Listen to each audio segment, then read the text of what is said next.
لا إله إلا الله محمد رسول الله صلى الله عليه وسلم.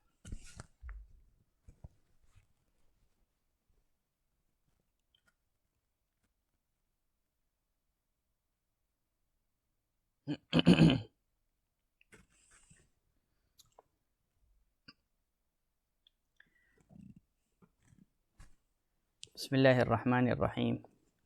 الحمد لله رب العالمين، وصلى الله على سيدنا محمد وعلى آله وصحبه أجمعين. اللهم اغننا بالعلم وزينا بالحلم وأكرمنا بالتقوى وجملنا بالعافية. اللهم إنا نعوذ بك من علم لا ينفع ومن قلب لا يخشع ومن دعوة لا يستجاب لها. نوينا التعلم والتعليم والتذكر والتذكير والنفع والانتفاع والإفادة والاستفادة والحث على التمسك بكتاب الله وسنة رسوله صلى الله عليه وسلم والدعاء إلى الهدى والدلالة على الخير ابتغاء وجه الله ومرضاته وقربه وثوابه. سبحانك لا علم لنا إلا ما علمتنا إنك أنت العليم الحكيم. اللهم اغننا بالعلم وزينا بالحلم وأكرمنا بالتقوى وجملنا بالعافية. اللهم ارزقنا فهم النبيين وحفظ المرسلين وإلهام الملائكة المقربين. آمين آمين يا رب العالمين. اللهم إنا نسألك العلم اللدني والمشرب الصافي الهني يا وهاب يا غني.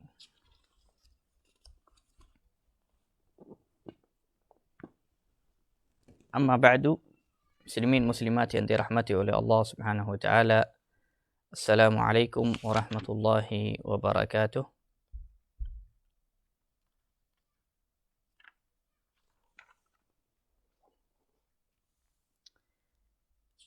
Alhamdulillah, segala puji bagi Allah Subhanahu wa taala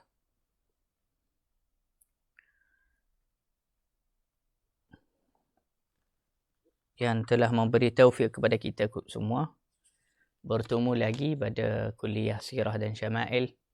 Moga-moga insya-Allah kita semua dirahmati oleh Allah Subhanahu wa taala, diberkati dan mendekatkan kita daripada Rasulullah sallallahu alaihi wasallam. Amin ya rabbal alamin. Baik. Kelas yang akhir kita cerita tentang sejarah azan di dalam Islam. Kita cerita tentang sejarah azan di dalam Islam.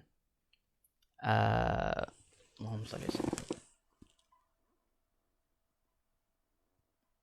Dan kita cerita bagaimana kita telah menjelaskan bagaimana sejarah azan dan bermulaan azan disyariatkan oleh Rasulullah sallallahu alaihi wasallam. Kita sambung insya-Allah tentang sejarah azan, cerita-cerita yang berkait dengan azan. Antara sunnah yang perlu dijaga iaitu ketika membaca iqamatus salah. Kalau Bilal baca Allahu Akbar sehingga qad qamatis salah, maka sunnahlah kita menyatakan aqamahallahu wa adamaha. Ini sunnah. Kalau kita dengar Bilal baca perkataan ini atau ayat ini, qad qamatis salah, sunnah kita jawab kepadanya,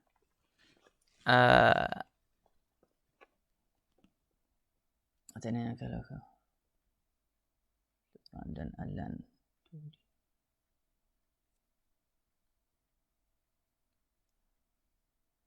Kalau kita dah jawab azan sesurah pertama, okey, cukup. Kalau kita dah jawab azan yang pertama, itu cukup. Satu kali pun cukup.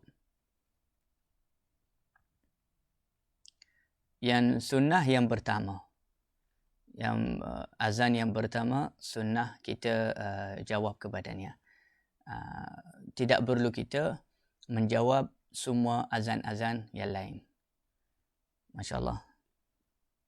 Ahlan wa sahlan Datuk Seri Sayyid Ali Habsyi. Masya Allah. Barakallahu fikum. Jadi kalau ada banyak azan surau-surau ada lambat, jadi kita jawab azan yang pertama. Itu cukup. Cukup dengan azan yang pertama. Kalau ada siapa-siapa ada soal, boleh tulis dekat komen. InsyaAllah kita sempat kita baca dan jawab. InsyaAllah. Kecuali kalau ada yang tak baca, itu minta maaf. Jadi, Allahumma salli ala Sayyidina Muhammad. Rasulullah sallallahu alaihi wasallam ketika mendengar Bilal radhiyallahu an membaca iqamat, ketika Sayyidina Bilal baca qad qamatis salah, maka Rasulullah sallallahu alaihi wasallam berkata aqamaha Allahu wa adamaha. Saya harap semua hafal dan ingat ayat ini sunnah. Ketika kita mendengar Bilal baca qad qamatis salah, kita jawab aqamaha Allahu wa adamaha. Maksudnya semoga Allah mendirikan solat, dan meneruskan solat di atas muka bumi ini. Ada yang tanya kalau azan dari TV. Baik. Kalau azan dari TV yang negeri kita macam di Kuala Lumpur, azan Kuala Lumpur, kita sunnah berhenti dan jawab kepadanya. Walaupun itu dari TV, boleh kita jawab kepadanya. Kita bila-bila sahaja kita mendengar azan, kita sunnah senyap, ikut azan dan baca doa. Itu banyak berkat dan amalan sunnah. Dan tidak elok dan tidak sesuai jika waktu Bilal membaca azan, kita sedang borak atau sibuk dengan perkara yang lalai. Sebab itu ada bahagian ulama menakutkan kita dengan berkata antara asbab su'ul khatimah, salah satu sebab orang meninggal dalam keadaan su'ul khatimah jika dia tidak menghormati azan. Kerana azan ini adalah syiar daripada syiar-syiar Islam. Itu daripada syiar-syiar Islam, iaitu azan. Maka makruh waktu azan kita bercakap atau sibuk dengan apa-apa perkara. Sebab itu ulama kata sunnah waktu mendengar azan, waktu azan, kita sunnah tinggalkan semua kerja, hatta kalau kita sedang membaca Al-Quran. Itu dah cukup, kita boleh bayang macam mana Islam ini sangat menghormati azan. Walaupun kita sedang membaca Quran, kita sunnah berhenti baca Quran, jawab kepada azan dan ikutlah azan, waktu azan. Jadi, Allahumma salli ala Sayyidina Muhammad. Itu adab dan sunnah yang perlu kita meraihkannya.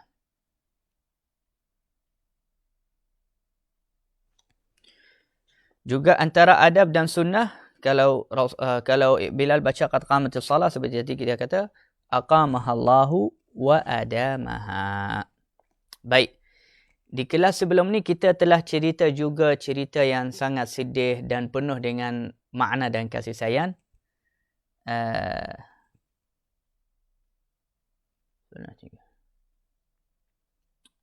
Santum. Ketika Sayyidina Bilal meninggalkan Al-Madinah setelah wafatnya Nabi SAW, dia pergi kepada Asyam, duduk di sana, lepas tu datang kepada Madinah oleh mimpi yang dia mimpi Rasulullah SAW, suruh dia datang Madinah. Lepas tu ulama berkata Bilal radhiyallahu an bin Rabah yang membaca azan untuk Rasulullah SAW, dia tidak setelah Rasulullah SAW wafat, dia tak baca azan lagi kepada siapa-siapa. Kecuali 2 kali. Kali pertama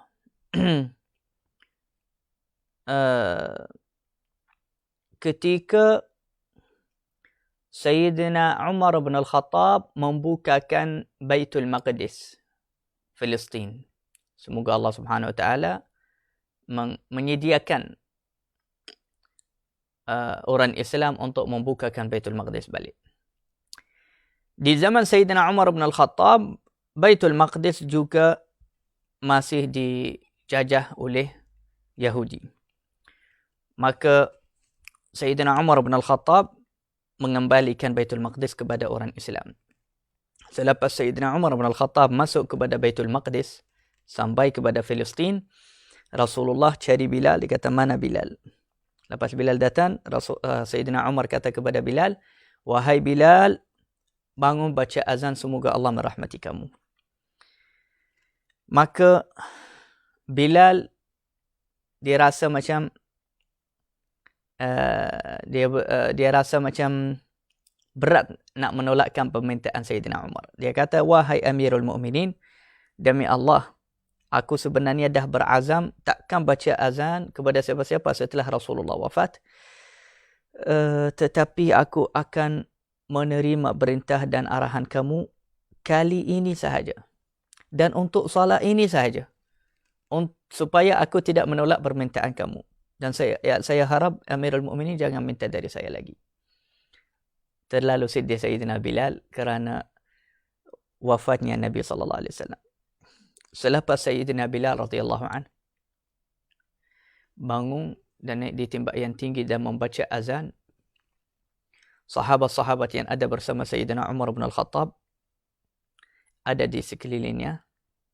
Mereka semua menangis kerana mereka mengaitkan suara ini dengan diri Rasulullah. Biasa kalau mereka dengar suara Bilal ni, keluar Rasulullah dari rumahnya solat. Dan dari setelah Rasulullah wafat, hilang suara ni, suara Bilal. Maka sahabat Nabi SAW semua baku bukaan syadidah. Mereka menangis dengan sungguh-sungguh dan dengan sangat sedih.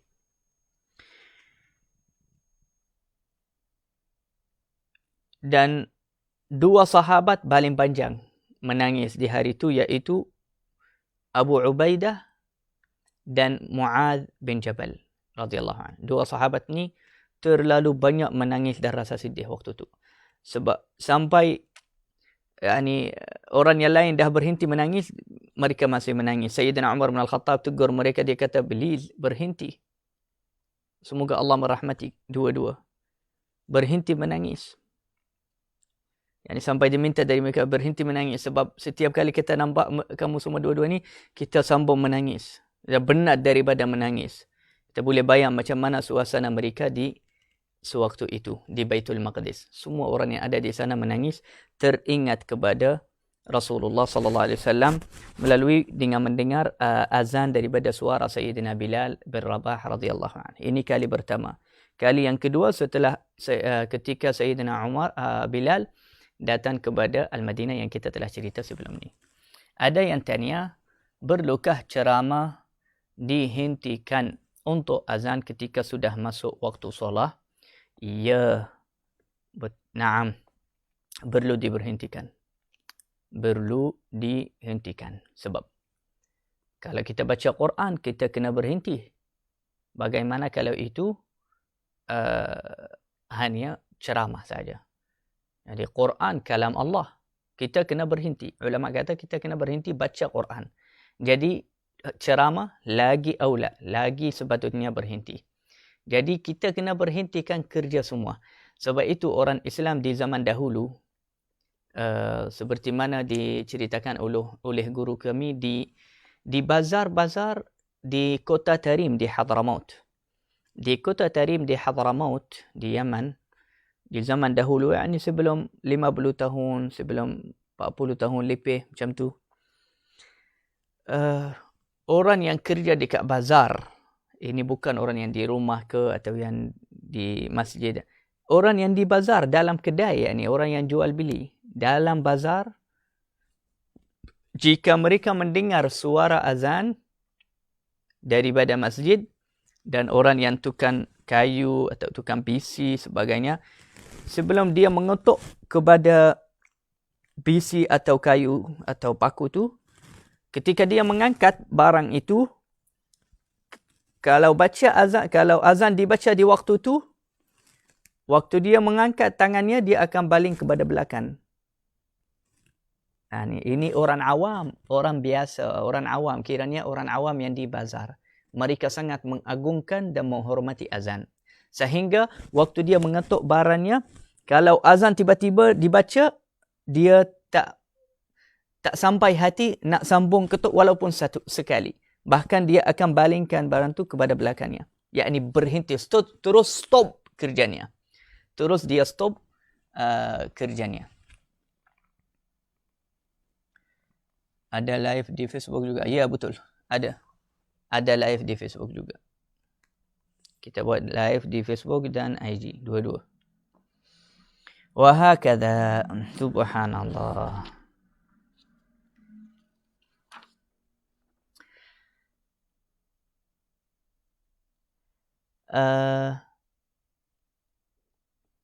Siapa yang membaca azan di Masjid Rasulullah SAW di Madinah,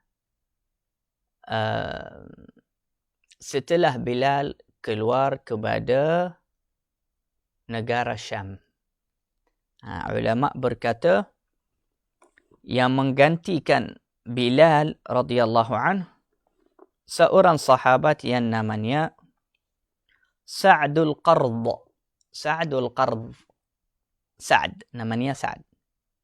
Sa'd ini sebenarnya dia juga antara Bilal Nabi sallallahu alaihi wasallam, tetapi bukan dalam bandar Madinah, di Quba. Dia di kawasan Quba. Di sana dia yang dilantikkan oleh Nabi sallallahu alaihi wasallam sebagai Bilal di sana untuk solat. Setelah Rasulullah SAW wafat dan Sayyidina Bilal radhiyallahu anhu tinggalkan Madinah, pergi kepada negara Syam di sana, Sayyidina Bilal ingin meninggalkan Madinah setelah wafat Rasulullah terus. Tetapi Sayyidina Abu Bakar radhiyallahu anhu, dia minta izin dari Sayyidina Abu Bakar. Dia kata, aku minta izin nak pergi duduk di Syam di sana, bantu orang Islam, tentera Islam, jihad fi sabilillah lah apa-apa. Yang penting saya sedih tak boleh duduk di Madinah lagi kerana Rasulullah tak ada. Maka Sayyidina Abu Bakar radhiyallahu anhu, beliau berkata, unshiduka Allah ya Bilal, wa hurmati wa haqqi alayka alla tufariqani. Allah. Sayyidina Abu Bakar radhiyallahu anhu sangat mencintai Sayyidina Bilal, suka Sayyidina Bilal. Dia kata kepada Bilal setelah meminta izin nak tinggalkan Madinah pergi kepada Syam, Sayyidina Abu Bakar kata kepadanya, wahai Bilal, aku sumpah atas engkau dan aku mohon kamu dengan kehormatan saya di sisi kamu, dengan hak aku atasmu, jangan berpisah dengan saya, jangan tinggalkan saya. Sebab Sayyidina Abu Bakar sekarang menjadi khalifah Rasulullah, dia perlu Bilal sebelahnya juga membantu. Aku perlu kamu wahai Bilal sekarang, jangan tinggalkan saya. Maka Sayyidina Bilal tidak sampai hati juga menolak permintaan Sayyidina Abu Bakar. Dia duduk sehingga Sayyidina Abu Bakar meninggal radhiyallahu anhu. Selepas Sayyidina Abu Bakar radhiyallahu anhu meninggal, maka Sayyidina Bilal minta izin daripada Sayyidina Umar pula. Kerana Sayyidina Umar setelah Sayyidina Abu Bakar menjadi Amirul Mu'minin. Wafaqakumullah Syekh Muhammad. Wafaqakallah ya Syekh Muhammad. Jazakumullah khair Syekh Muhammad. Ibn khalati. Hayakallah.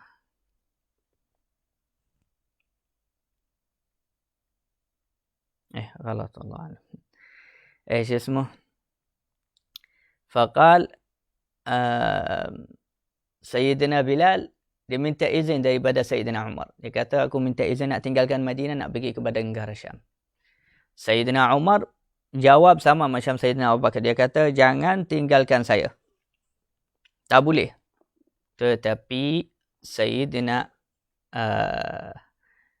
Bilal tidak mengikuti perintah Sayyidina Umar, dia tinggalkan Madinah dan dia pergi kepada negara Syam. So dia dah buat keputusan dan susah nak duduk lagi di Al-Madinah setelah wafatnya Nabi Muhammad sallallahu alaihi wasallam.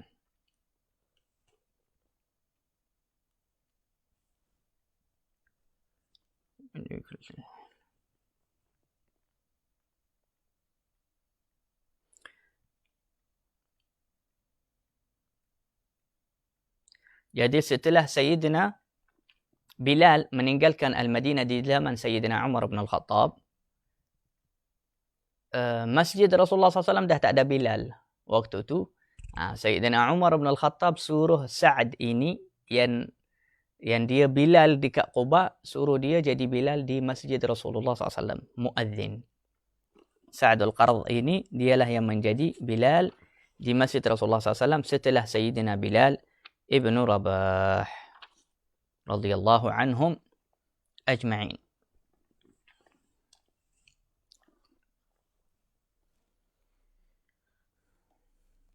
Wal adhanu fadilah wa ibadah. Azan juga ini adalah ibadah dan fadilah, satu kelebihan dan kemuliaan. Sampai Sayyidina Umar bin Al-Khattab berkata, kalau aku tidak sibuk dengan menguruskan kerajaan ini, maka aku akan melantikkan diri saya sebagai Bilal. Jadi orang-orang yang kerjanya Bilal, ini adalah kerja yang sangat mulia. Kerja yang sangat mulia dan penuh dengan kelebihannya.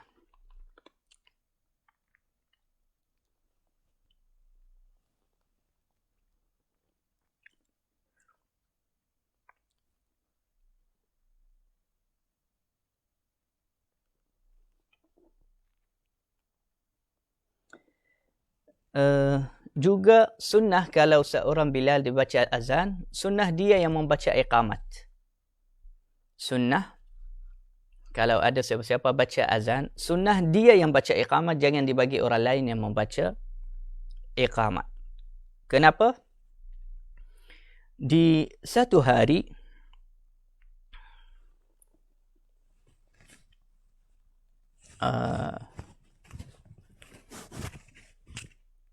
Rasulullah sallallahu alaihi wasallam bermusafir bersama sahabatnya. Maka di tengah jalan masuknya waktu salat subuh. Kemudian Rasulullah sallallahu alaihi wasallam menyuruh seorang lelaki yang bernama Ziyad As-Sadai. As-Sadai itu nisbah kepada satu negeri namanya Sada, atau satu kabilah namanya Sada daripada Yaman. Jadi orang itu orang Yaman. Nabi SAW suruh orang Yaman itu namanya Ziyad baca azan, sebab tiba-tiba Bilal tak ada, macam lambat atau masih tidur ke. Walhasil Sayyidina Bilal tak dijumpa sebab berjalanannya lambat ontanya. Jadi mereka di tengah jalan, kadang-kadang orang tu depan, orang belakang.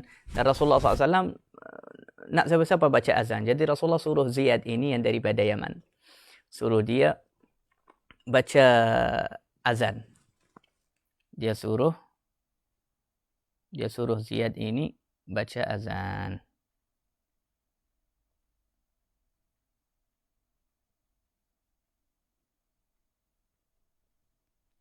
Dan ini antara kebanggaan bagi orang Yaman, yaitu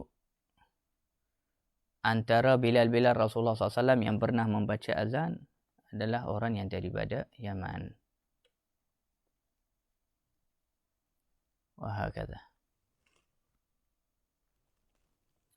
Selepas Ziyad ini membaca azan dan mereka solat sunnah, lepas dah nak masuknya waktu salat, nak bangun salat, nak baca iqamat, Bilal waktu tu dah sampai dah. Jadi Rasulullah SAW suruh, jom baca iqamat, kita nak salat. Tiba-tiba Bilal bangun nak baca iqamat. Nabi SAW suruh Bilal jangan. Rasulullah SAW tegur beliau, dia kata, jangan kamu yang membaca iqamat. Innama yuqimu man adzan. Dia kata sesungguhnya, Rasulullah SAW bersabda, sesungguhnya yang layak membaca iqamat iaitu orang yang membaca azan. Bilal tadi lambat sampai kepada kita. Jadi bagilah Ziyad ini As-Sadai, dia yang baca iqamat. Jadi ini antara sunnah. Antara sunnah, jika orang baca azan, dia boleh baca iqamat. Dia yang kena baca iqamat. Baik, di sini juga ada satu soalan. Adakah Rasulullah pernah membaca azan atau tidak? Ulama kata, ya, pernah Rasulullah SAW di satu hari waktu mereka musafir. Ketika itu hujan. Hujan dan tanah penuh dengan air. Jadi tanah ada air. Tak ada tempat yang kering yang mereka boleh salah. Jadi dekat Basir semuanya air. Rasulullah SAW kata kalau kita turun pun muka kita akan masuk dalam air. Maka Rasulullah SAW dari atas untanya dengan sahabat semua juga Rasulullah Rasulullah pergi ke depan. Kemudian Rasulullah yang membaca azan. Rasulullah yang membaca azan dan Rasulullah SAW menjadi imam. Tapi salat dari atas unta sahaja. Maka sahabat kata kita nampak Rasulullah tunduk untuk sujud lebih banyak daripada tunduk untuk rukuk. Jadi Rasulullah salat atas unta sahaja. Sahabat-sahabat yang lain pun semua salat jemaah. Dan semua dari atas unta mereka. Jadi di hari itu, ulama kata Rasulullah SAW yang membaca azan. Baik. Maka dari cerita-cerita ini semua, kita dapat tahu ada 4 yang dilantikkan sebagai Bilal di zaman Nabi SAW. Yang pertama, Bilal bin Rabah. Yang kedua, Ibn Maktum. Ibn Maktum dengan Bilal ini di masjid Nabi SAW. Di masjid Madinah, di masjid Rasulullah. Yang ketiga, iaitu sahabat yang kita ceritanya yang bernama Abu Mahdzurah. Abu Mahdzurah ni menjadi Bilal di masjid Makkah, Al-Haram. Di Makkah Al-Mukarramah. Di zaman Nabi SAW. Yang keempat, iaitu Sa'dul Qard, iaitu menjadi Bilal di Masjid Quba di Al-Madinatul Munawwarah. Jadi ini 4 Bilal di zaman Nabi SAW. Ibn Maktum, iaitu yang buta, tak nampak. Beliau juga dengan Sayyidina Bilal, tugas mereka azan subuh dan Masjid Nabi SAW. Ibn Maktum walaupun dia buta, tetapi Allah SWT telah memberi kelebihan kepadanya. Allah telah memberikan kelebihan kepada Sayyidina Abdullah ibn Maktum. Apa kelebihannya? Kelebihannya, ulama berkata, dia boleh mengetahui waktu subuh masuk dengan bau. Dia boleh bau waktu subuh. Ibn Maktum ini. Walaupun dia buta, tetapi subhanallah, Allah telah menggantikannya dengan beberapa pilihan, iaitu antaranya, dia boleh tahu waktu subuh masuk atau tidak dengan bau. Tidak perlu melihat dengan mata. La ilaha illallah Muhammadur Rasulullah sallallahu alaihi wasallam. Baik. Ada lagi satu cerita, bukan kelakar, tetapi dia kelebihan sebenarnya untuk Sayyidina Bilal radhiyallahu anhu. Dan cerita ini sesuai untuk orang yang bukan Arab. Macam Melayu atau Inggeris atau India, China, Bangladesh, sebagainya. Semua orang-orang yang bukan Arab yang susah menyebutkan, kadang-kadang makhraj bahagian huruf dalam bahasa Arab susah mereka menyebutkan. Seperti huruf Shin, mereka tukarnya jadi Sin. Sayyidina Bilal, kita semua tahu Sayyidina Bilal daripada Habsyah, bukan orang Arab. Jadi lidahnya ada sikit bahagian huruf dalam lidahnya yang belum lagi fasih. Jadi Sayyidina Bilal radhiyallahu anhu kalau membaca azan, beliau membaca azan membaca ucapan syahadah iaitu asyhadu, beliau membacanya macam ni, ashadu. Sin, dia sebutnya sin. Ashadu alla ilaha illallah, ashadu alla ilaha illallah. Dengan cara yang bukan Arab. Dengan sebutannya, dia sebutkan shinnya sin. Maka Nabi SAW bersabda, Sinu Bilal indallahi shin. Huruf sebutan Bilal, huruf shin itu menyebutkan sin. Nabi SAW kata, sin Bilal di sisi Allah adalah shin. Yani Allah anggapnya shin. Yani dia dimaafkan kerana dia bukan orang Arab dan sebutannya macam mungkin susah sikit di lidah Sayyidina Bilal. Dalam riwayat yang lain, Nabi SAW dia kata, sesungguhnya Allah suka sin Bilal. Sin. Sebab dia susah nak menyebutkan shin, ashhadu. Tapi yakni orang kafir suka gelak, suka berli, suka merendahkan. Tapi Nabi SAW kata, sin ini, sebutan sin yang dari lidah Bilal, disukai oleh Allah. Allah sukanya. Allah sukanya macam ni. Sebab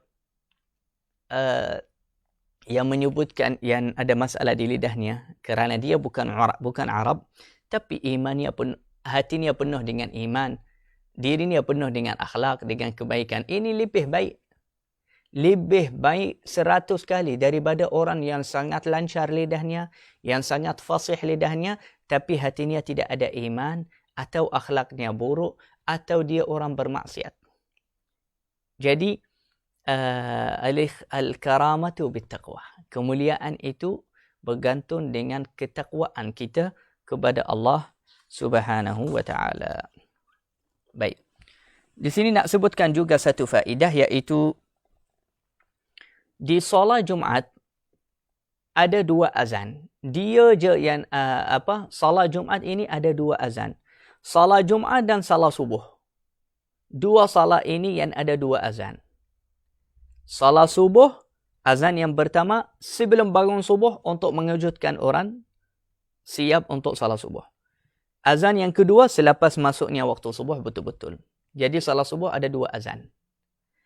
Salatul Jumu'ah, salat hari Jumaat ada 2 azan juga. Tetapi salat 2 azan di hari Jumaat bermula di zaman Sayyidina Uthman radhiyallahu anhu. Sayyidina Uthman bin Affan radhiyallahu anhu, dialah orang yang pertama melakukan 2 azan waktu salat Jumaat. Di zaman Nabi SAW, salat Jumaat 1 azan sahaja macam salat zuhur. Di zaman Sayyidina Abu Bakar, macam tu juga. Di zaman Sayyidina Umar, macam tu juga. Di zaman Sayyidina Uthman melihat, nampak sahabat terlalu ramai, orang Islam terlalu ramai. Jadi dia kata, dan ini salat Jumaat. Salat Jumaat ini salat yang wajib, yang fardu ain. Jadi kita kena baca azan sebelum masuk waktu. Kita kena baca azan sebelum masuk waktu supaya orang semua berkumpul untuk salat Jumaat. Azan yang kedua lepas masuk waktu untuk mendirikan khutbah dan salatul Jumaat.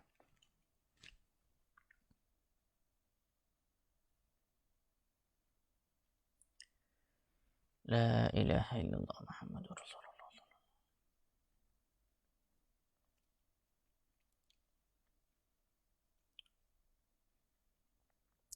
Juga sunnah di masjid-masjid orang Islam, di semua kawasan, di kampung, di bandar, sunnah orang di masjid melakukan tazkir sebelum subuh, iaitu membaca Quran atau baca zikir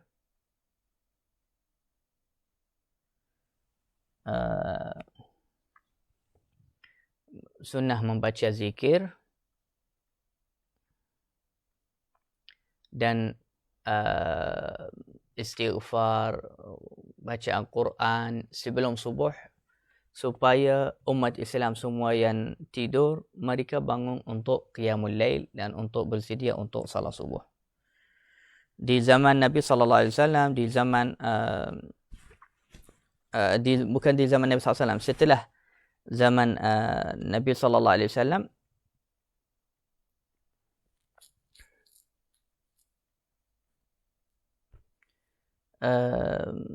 sahabat Nabi SAW, mereka bersetuju pendapat mereka untuk membaca zikir dan istighfar sebelum subuh, yakni dengan suara yang tinggi dengan mikrofon, supaya orang Islam teringat dan tidak tidur di waktu qiyamul lail. Juga cuma zikir dan istighfar sebelum subuh itu memang sunnah Rasulullah SAW. Dan Rasulullah setiap malam mesti atau sunnahnya akan membaca akhir surah Ali Imran, bermula daripada firman Allah, inna fi ikhtilafil laili wan nahar, inna fi khalqis samawati wal ard wa ikhtilafil laili wan nahari la ayatin li ulil albab, sampai akhir surah. Ini sunnah, haruslah kita semua muslimin, muslimat, kita kena baca ayat ini lepas bangun dari tidur sebelum subuh. Nabi SAW setiap malam bangun qiyamul lail, perkara pertama Rasulullah baca, dia akan baca ayat ini sebelum wuduk, sebelum semua, iaitu inna fi khalqis samawati wal ard wa ikhtilafil laili wan nahari la ayatin li ulil albab, sampai akhir surah Ali Imran, iaitu satu muka surat setengah, satu setengah muka surat. Jadi itu sunnah kita membacanya. Juga Rasulullah SAW kadang-kadang membaca zikir dan doa dengan suaranya yang tinggi. Nabi SAW sendiri buat untuk mengejutkan orang yang di rumahnya sedang tidur. Antara panggilan Nabi SAW kepada orang Islam sebelum subuh, Samma'a sami'un bihamdillahi wa husni thana'ih. Nabi SAW ulangkan ini. Samma'a sami'un bihamdillahi wa husni thana'ih. Dia tinggikan suaranya sampai orang-orang yang jiran-jiran semua bangun. Tapi di zaman itu, sahabat semua rasa happy dan seronok dan gembira dengan Rasulullah SAW itu. Kalau di zaman sekarang, berbezalah.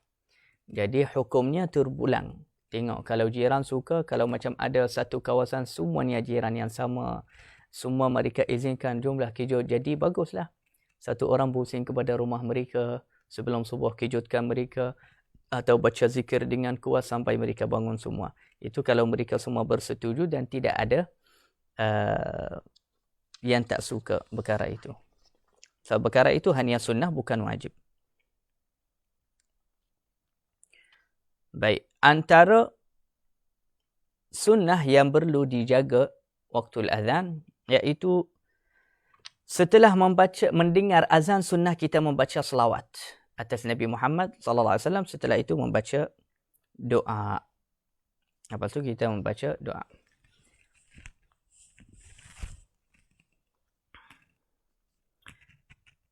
Antara perkara yang perlu diingatkan juga tentang azan, iaitu kata Al-Imam Syafi'i, al-adhanu mursalan bighairi tamtitin wala taghanni. Iaitu azan ini dia kena dibaca dengan bacaan biasa, tanpa ada tamtit, tanpa ada taghanni. Apa itu tamtit yang makruh ada waktu dengan membaca azan?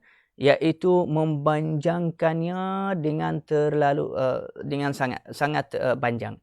Dia panjangkan azannya. Itu lawan sunnah, makruh. Yang kedua, at-taghanni, iaitu meninggikan suaranya lebih tinggi daripada kemampuannya. Jadi itu pun makruh. Dia kena baca azan dengan suara yang sederhana dan tidak laju, tidak panjang, sederhana juga. Itu sunnah.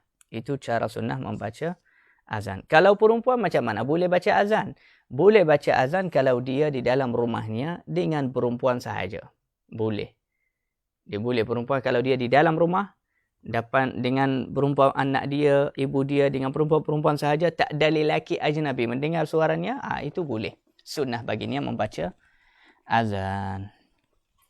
Sebab seperti mana lelaki-lelaki sunnah melakukan salah berjemaah, macam tu juga perempuan.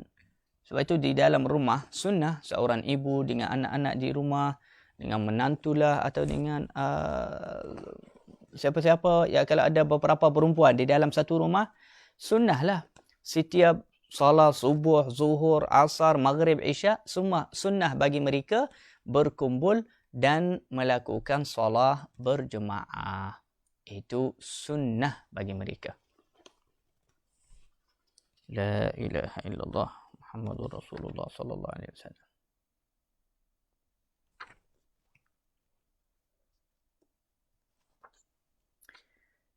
Baik, siapa orang yang pertama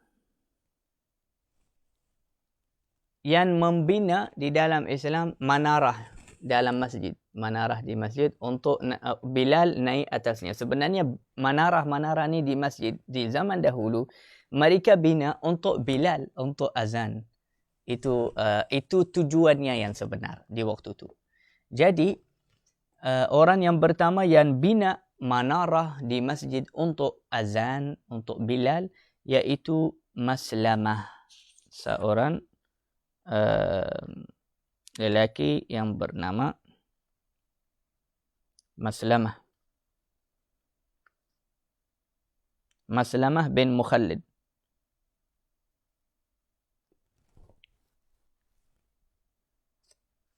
Maslamah bin Mukhallid sahabat Nabi SAW. Dia orang pertama yang bina manarah. Manarah tu di masjid untuk Bilal, untuk membaca azan. La ilaha illallah.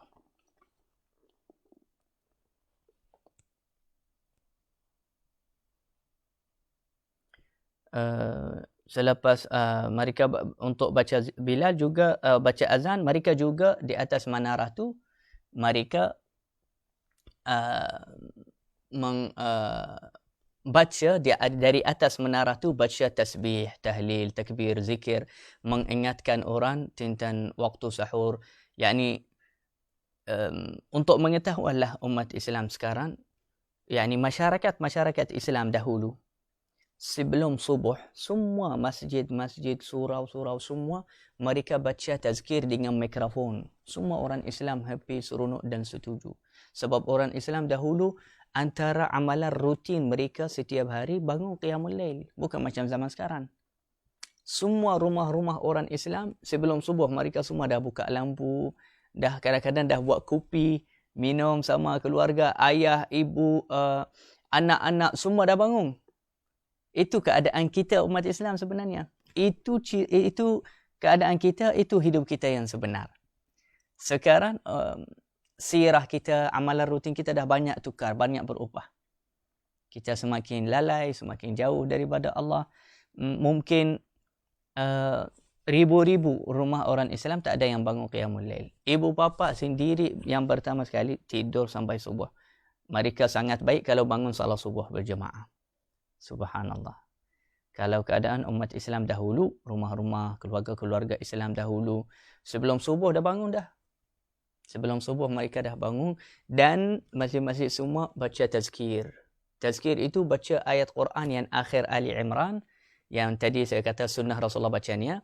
Mereka baca juga tahlil, mereka baca zikir, baca doa, baca salawat dengan suara yang sangat merdu dan sangat sedih. Waktu tu pun dari sebelum dah ada mikrofon mereka dah amalkan perkara itu.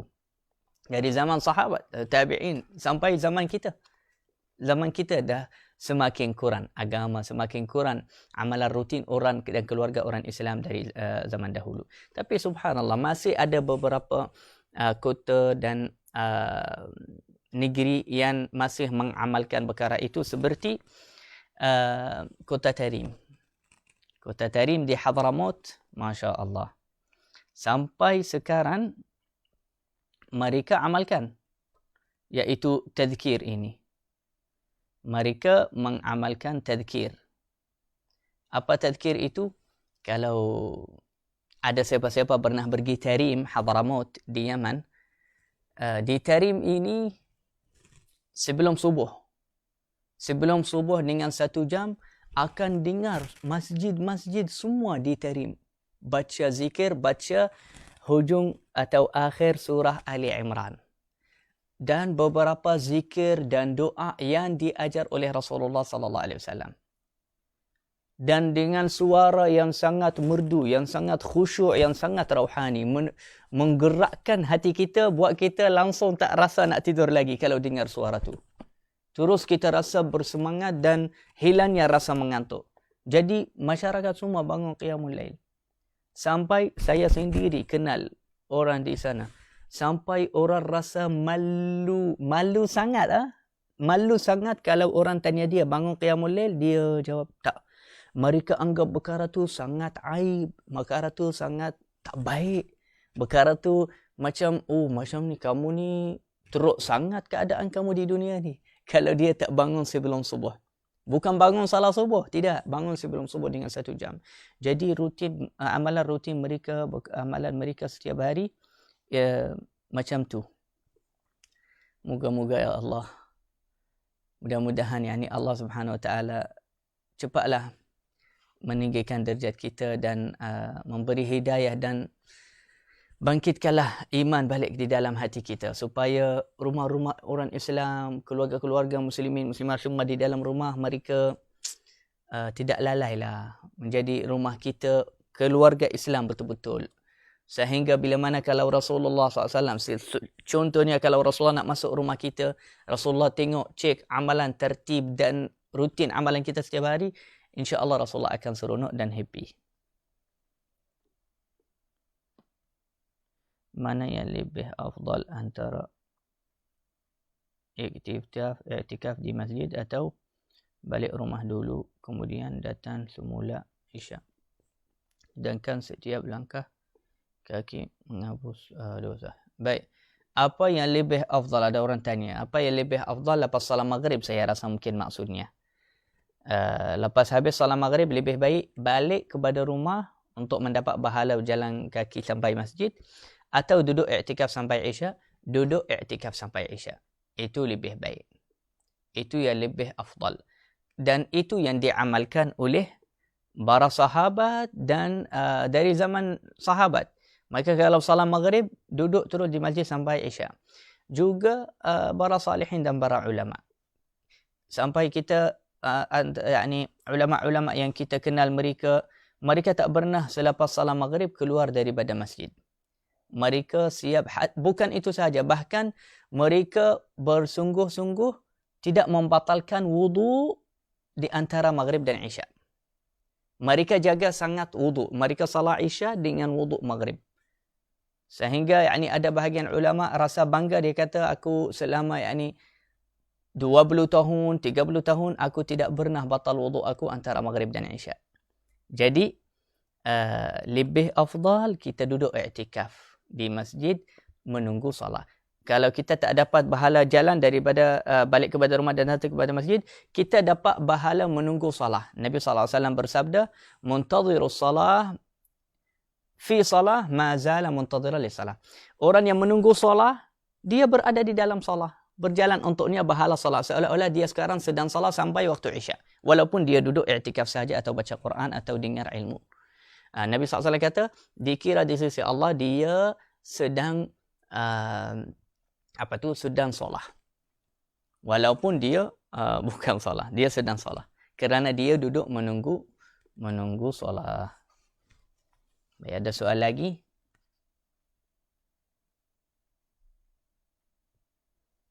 Ada ni Ruby. Dia kata masa kami kecil-kecil dulu ada Syekh. Masya Allah, betul lah. Saya pun yakin perkara ni. Saya yakin sangat di Melayu sini, di kampung-kampung. Ya Allah, kalau teringat rasa nak nangis, sedih. Perkara tu baik sebenarnya, macam mana dia hilang. Zaman dahulu sebelum subuh orang semua bangun keluarga, umat Islam semua, subhanallah, bangun sebelum subuh, dengar Bilal masing-masing semua dah ingatkan umat Islam supaya bangun sebelum subuh, subhanallah. Moga-moga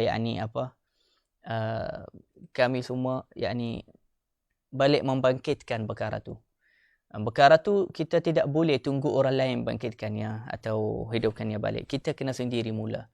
Kita dengan keluarga kita, dengan orang yang sekeliling kita, kita ajak mereka bangun qiyamul lail, bangun sebelum subuh. Kita baca di dalam kitab syama'il dan hadis apa zikir dan doa dan Quran yang dibaca oleh Rasulullah SAW waktu qiyamul lail, lepas bangun dari subuh, bangun sebelum subuh. Jadi itu semua penting dan sangat mulia. Menggembirakan hati Rasulullah perkara tu. Dan menjadi sebab rahmat Allah Subhanahu Wa Taala turun kepada kita dan kepada masyarakat semua. Kalau kita nak Allah merahmati satu negara, diri kita semua, kita kena bangun qiyamul lail, kita kena menghidupkan amalan-amalan yang soleh. Maaf lain sikit. Boleh Ustaz share doa paling ringkas? Paling bermakna. Rabbana atina fid dunya hasanah wa fil akhirati hasanah wa qina adzabannar. Ini antara doa yang banyak Rasulullah SAW mengulangkannya. Rabbana atina fid dunya hasanah wa fil akhirati hasanah wa qina adzabannar. Doa ini mengumpulkan kebaikan dunia dan akhirat. Fid dunya hasanah, di dunia nak hasanah. Fil akhirah hasanah. Jadi doa untuk dunia dan akhirat ini. Ringkas dan sangat bermakna. Alhamdulillah, saya selalu buat lepas maghrib. Zikir baca Yasin sampai masuk waktu Isya. Alhamdulillah. Semoga Allah SWT memberi taufik agar kamu istiqamah sentiasa melakukan perkara itu. Dan saudara-saudara kita yang lain juga yang sedang menonton sekali dengan kita. Baik, bagus perkara tu. Kita kena ajak juga keluarga kita. Isteri ajaklah suaminya, suami ajaklah isteri, anak-anak sekali. Lepas maghrib jangan kita buangkan masa tu dengan TV atau dengan lalai sebagainya atau pergi bazar ke. Bagus antara maghrib dan isya ini kita kosongkannya untuk Quran, untuk baca kitab zikir ke, baca Yasin, tahlil atau baca Ratibul Haddad atau kita bacalah kitab ilmu fiqh ke, hadis atau sirah, syama'il, apa-apa. Kita kena makmurkan masa antara maghrib dan isya itu dengan ibadah dan taat kepada Allah Subhanahu Wa Taala. Bahkan ulama dahulu mereka benci orang yang ingin berbual dengan mereka di antara maghrib dan isya. Mereka tak suka. Sehingga ada seorang ulama berkata, aku lebih suka orang bakar muka aku daripada dia datang nak berbual dengan aku antara maghrib dan isya. Waktu ni waktu akhirat, waktu ini waktu mulia, waktu ibadah, bukan waktu berbual atau berborak-borak tentang dunia. Moga-moga Allah Subhanahu Wa Taala mengurniakan dengan dengan kebaikan dan menjadikan kita antara hamba-hambanya yang saleh yang sentiasa istiqamah dan sentiasa kita bersama Allah Subhanahu Wa Taala. Amin amin ya rabbal alamin. Jin ada sampai umur berapa di dunia? Wallahu a'lam. Cuma jin ini umur mereka panjang. Walaupun tak faham kenapa soalan ini jin. Tiba-tiba tanya tentang jin. Ya khair insyaAllah. Sallallahu ala sayyidina Muhammad wa ala alihi wa sahbihi ajma'in. Alhamdulillahi rabbil alamin. Barakallahu fikum. Terima kasih banyak.